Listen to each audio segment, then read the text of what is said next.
Capítulo 9. O prazer de testemunhar. Deus é a fonte de vida, luz e alegria do universo. Como raios de luz solar, como correntes de água jorrando de uma fonte viva, assim as bênçãos que procedem de Deus alcançam a todas as criaturas. E onde quer que a vida de Deus se encontre, no coração das pessoas, ela atingirá outros com amor e bênção. A alegria do nosso Salvador está em erguer e redimir homens e mulheres que caíram. Para isso, ele desprezou a própria vida, suportou a cruz e a humilhação. Assim também, os anjos estão empenhados em proporcionar felicidade para as pessoas. Nisso, eles se alegram. Aquilo que corações egoístas considerariam um serviço humilhante, ajudar os desgraçados que em todos os sentidos são inferiores a eles no caráter e na posição, é a tarefa dos santos anjos. O espírito do amor abnegado de Cristo é o espírito que existe no céu e a essência da alegria que existe ali. Esse é o espírito que os seguidores de Cristo deverão possuir para fazer a obra que lhe está confiada. Quando o amor de Cristo está no coração, como um bom perfume, ele não pode ficar escondido. Sua santa influência é sentida por todos os que entram em contato com ele. O Espírito de Cristo no coração é como uma fonte no deserto, que com suas águas refrigera todos e desperta naqueles que estão prestes a perecer o desejo de beber da água da vida. O amor por Jesus será demonstrado através do desejo de trabalhar como ele trabalhou para abençoar e erguer a humanidade. Ele fará com que sintamos amor, ternura e simpatia para com todas as criaturas do Pai Celestial. A vida do Salvador na terra não foi de comodidade e dedicação aos próprios interesses. Pelo contrário, ele atuava com persistente e fervoroso esforço pela salvação da humanidade perdida.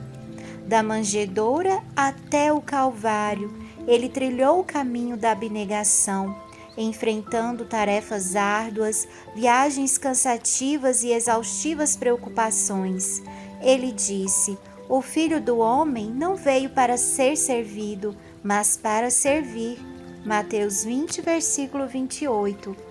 Esse era o único e grande objetivo de sua vida. Tudo o mais era secundário e menos importante. Sua comida e sua bebida eram fazer a vontade de Deus e terminar sua obra. A satisfação do próprio eu e o interesse em si mesmo não faziam parte dos seus objetivos.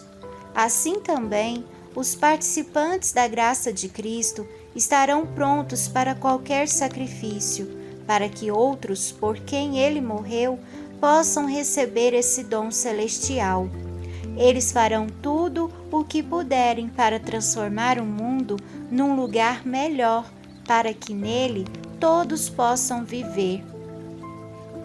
Esse espírito é o legítimo resultado de um coração verdadeiramente convertido. Tão logo uma pessoa aceita a Cristo em seu coração, nasce um desejo de apresentar aos outros o precioso amigo que encontrou em Jesus Cristo.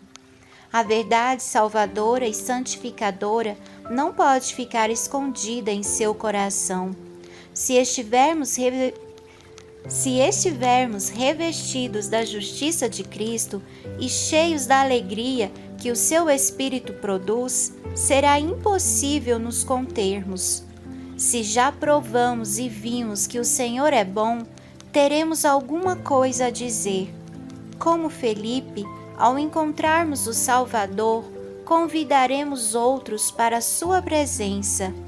Procuraremos apresentar-lhes os atrativos de Cristo e as realidades do mundo por vir, as quais ninguém ainda viu. Haverá um intenso desejo de seguir pelo caminho que Jesus andou. Haverá um fervoroso anseio de que aqueles ao nosso redor possam contemplar o Cordeiro de Deus que tira o pecado do mundo. João 1, versículo 29. O esforço para levar bênção aos outros redundará em bênção sobre nós mesmos.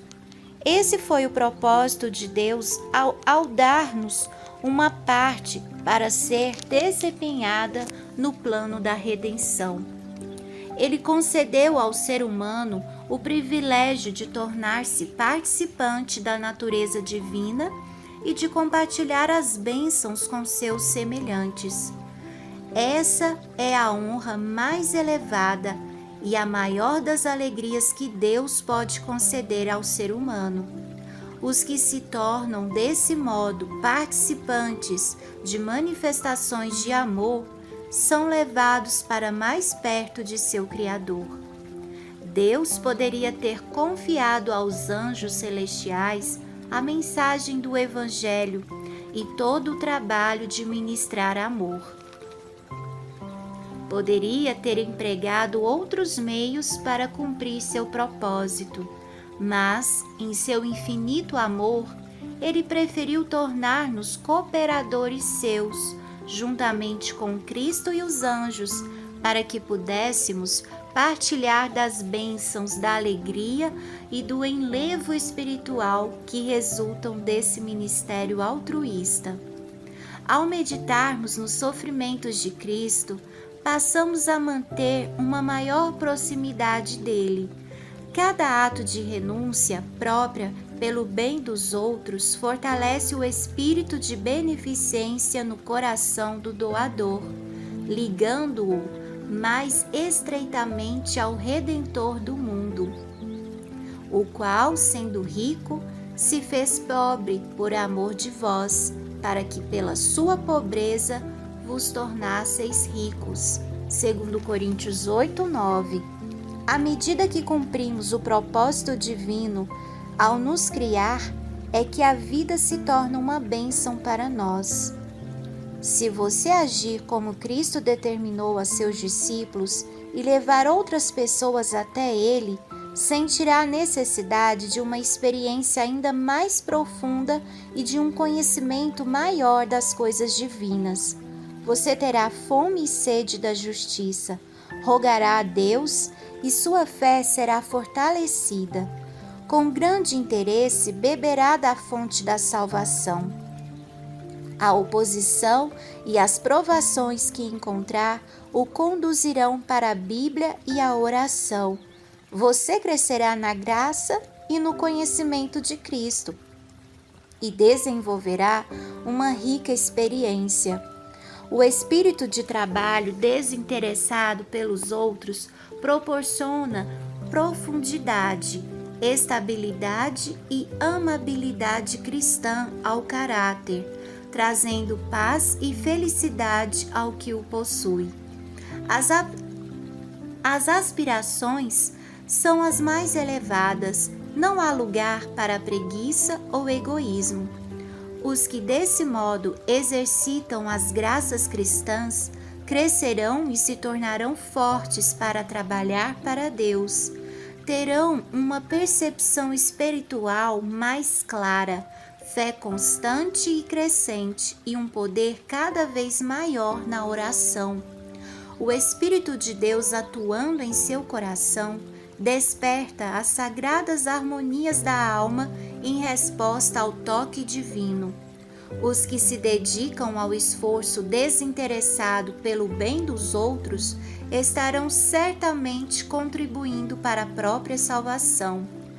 A única maneira de crescer na graça é fazer de maneira desinteressada o próprio trabalho que Cristo nos ordenou. Empenhar-nos na medida da nossa habilidade em ajudar e abençoar os que precisam do auxílio que podemos dar. A força se desenvolve pelo exercício. A atividade é uma condição para a sobrevivência. Os que procuram manter a vida cristã, aceitando passivamente as bênçãos concedidas por meio da graça, e nada fazem por Cristo, estão simplesmente tentando viver apenas do alimento, sem exercitar-se. E no mundo espiritual, como também no material, isso sempre resulta em degeneração e ruína. Uma pessoa que se recusa a exercitar seus membros, em breve perderá a capacidade de usá-los. Da mesma maneira, o cristão que não exercitar os poderes dados por Deus, não somente deixará de crescer em Cristo, como também perderá a força que já adquiriu. A Igreja de Cristo é a agência designada para a salvação do ser humano. Sua missão é levar o Evangelho ao mundo. E essa obrigação repousa sobre os ombros de todos os cristãos. Todos, na medida do seu talento e das oportunidades que lhes são dadas, devem cumprir a ordem do Salvador. O amor de Cristo a nós, revelado, nos torna devedores a todos que não o conhecem. Deus nos deu luz não apenas para que retivéssemos conosco, mas para que a espalhássemos sobre eles. Se os seguidores de Cristo estivessem atentos para os seus deveres, onde hoje há apenas um, haveria milhares proclamando o Evangelho nos países não cristãos. Todos os que não estivessem envolvidos pessoalmente com o trabalho iriam sustentá-lo com seus meios, sua simpatia e suas orações. E nos países cristãos haveria muito mais trabalho dedicado em favor das pessoas. Não precisamos ir aos países mais distantes, nem mesmo deixar o estreito círculo familiar, se ali for o lugar em que devemos cumprir nosso dever, a fim de testemunhar de Cristo. Podemos fazer isso dentro do círculo familiar, na igreja, entre aqueles com quem nos relacionamos e com quem temos relações comerciais. Nosso Salvador passou a maior parte de sua vida na terra, trabalhando pacientemente na carpintaria em Nazaré.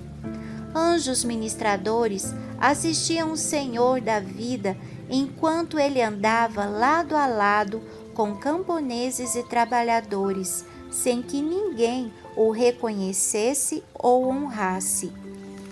Ele cumpria tão fielmente sua missão, tanto ao trabalhar em seu humilde ofício, quanto ao curar os enfermos ou andar sobre as ondas do tempestuoso mar da Galileia.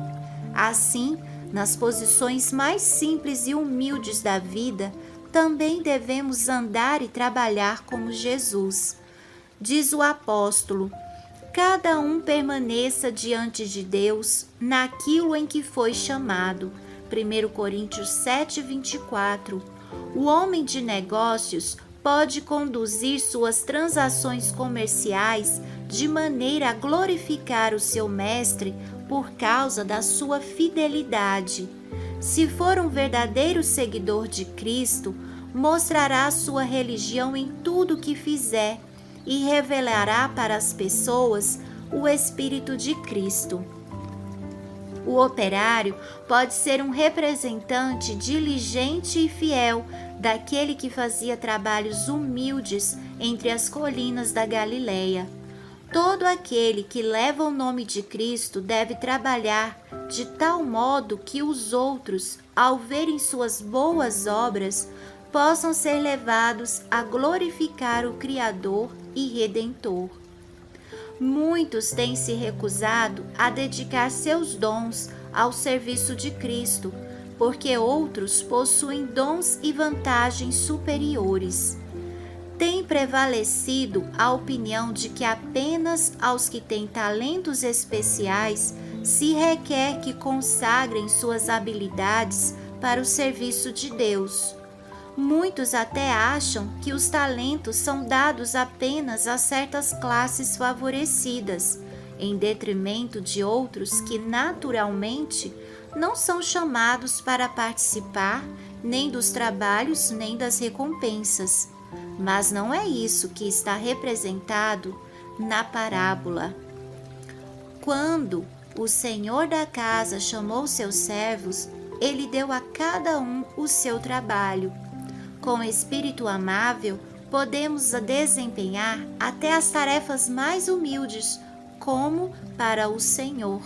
Colossenses 3, versículo 23. Se o amor de Deus estiver no coração, ele se manifestará na vida. O suave perfume de Cristo nos envolverá e nossa influência será para o enlevo e bênção dos que nos cercam. Você não deve esperar ocasiões especiais ou desejar ter habilidades extraordinárias antes de ir trabalhar para Deus. Não precisa preocupar-se com o que o mundo pensará de você. Se a sua vida diária for um testemunho da pureza e sinceridade de sua fé, e se os outros estiverem convencidos de que você deseja o bem deles, seus esforços não serão em vão. Os mais humildes e mais pobres dos discípulos de Jesus podem ser uma bênção para outros. Eles podem nem perceber que estão fazendo o bem, mas por sua influência, ainda que inconsciente, podem iniciar ondas de bênçãos que irão se alargando e se aprofundando. Os abençoados resultados podem também não ser reconhecidos até o dia da recompensa final. Nem notam que estão fazendo alguma coisa grande. Não devem ainda ficar ansiosos por obter sucesso. Precisam apenas prosseguir adiante tranquilamente, fazendo o trabalho que a providência de Deus lhes determine, e sua vida não terá sido em vão. Sua experiência e realização crescerão cada vez mais à semelhança de Cristo. São colaboradores de Deus nesta vida e, por essa razão, estão preparados para a obra mais elevada e a verdadeira felicidade da vida por vir.